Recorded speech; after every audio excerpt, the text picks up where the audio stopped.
Hello everybody and welcome to the newest installment of Wahconah Weekly. Today we have some news coming from the week of November 4th to the 10th. Before we get going, we'd like to remind you that if you want us to cover something going on in the community, you can email us in the email given below. This week we had an exciting speech by Olympic ski coach Matt Whitcomb, who graduated from here at Wahconah, and he was able to lead his ski team to earn the gold medal at Pyeongchang. We also celebrated French Week the past 5 days. The French Club did notable work to prepare for it, and we'd like to fill you in on what happened.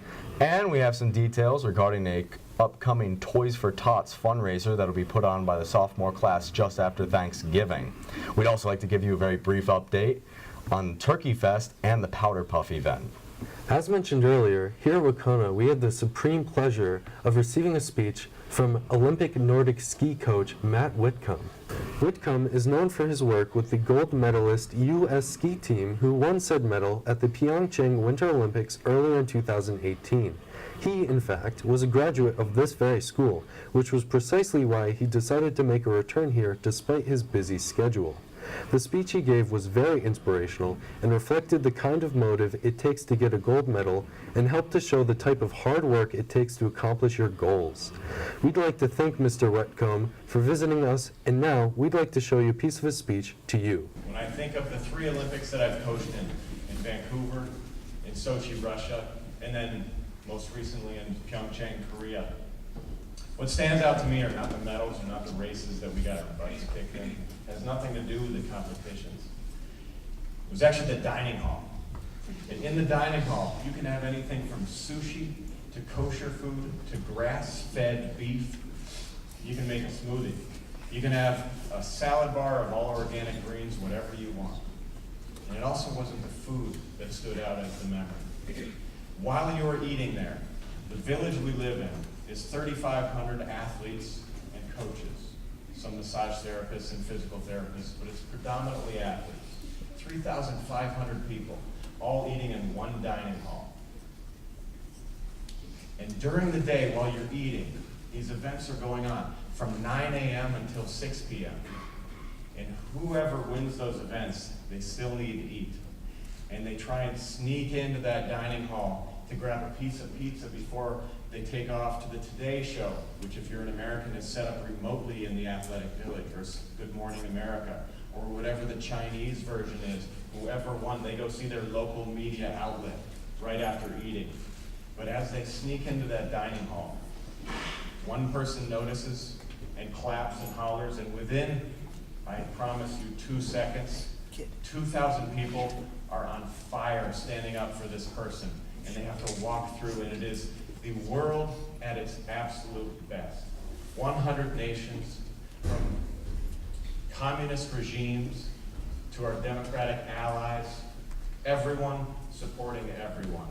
And it gave me such an incredible feeling in each of the 3 Olympics that I coached at. It was truly an honor to have Mr. Whitcomb here. Though his speech was prevalent this week, it wasn't the only thing going on. This week, the French Club celebrated National French Week. To appreciate the week, the club imparted upon the school's knowledge of French culture and created quick little challenges for people to complete. These challenges changed daily and ranged from finding objects to piecing together a French sentence. We have Miss Polo, the primary French teacher at Wahconah, to talk about the events now. Hello, or should I say bonjour. I'm here with Miss Polo to talk about the French Week that we just had at Wahconah. So, bonjour. How did you think it went? I think it was very successful. We had lots of kids find our treasures throughout the school, and we were able to teach the kids a lot of information about France and the French-speaking world. Did you also, I've heard that you had a bake sale. How was the bake sale? The bake sale was very successful. We made mucho dinero, right? Beaucoup de bucks. French Week was rather interesting, but something else to catch your eye is the upcoming Toys for Tots fundraiser that the sophomore class is going to be putting on soon. If you don't know what Toys for Tots is, we can give you a brief explanation. The charity program is intended to bestow to children toys and gifts they normally would not be able to receive during the holidays. Because of this, they can enjoy things they normally would not be able to. We look forward to seeing great success from this fundraiser, and if you go to Wahconah, we hope you'll do your part when it comes up. Before we wrap things up, I'd also like to mention that Turkey Fest is coming closer and closer. The theme this year will be called In It to Win It, which will be reminiscent of the game show Minute to Win It, hence the similar title. Between acts, we'll be putting on short, fun little games that will hopefully spice things up in comparison to what we normally see. Also, about that Powder Puff charity football event, despite postponements, it should be coming up in the very near future. Well, that's about it for this week. This week was a bit of a calmer week, but there were still things going on, of course. We've got the fall play this weekend, which we will discuss as soon as possible, and the same goes for the Powder Puff event and the Toys for Tots fundraiser. We also had the pleasure of learning from Matt Whitcomb, and we had fun with French Week. Just like usual, if there's anything you want us to cover, the email is right here for you to check out.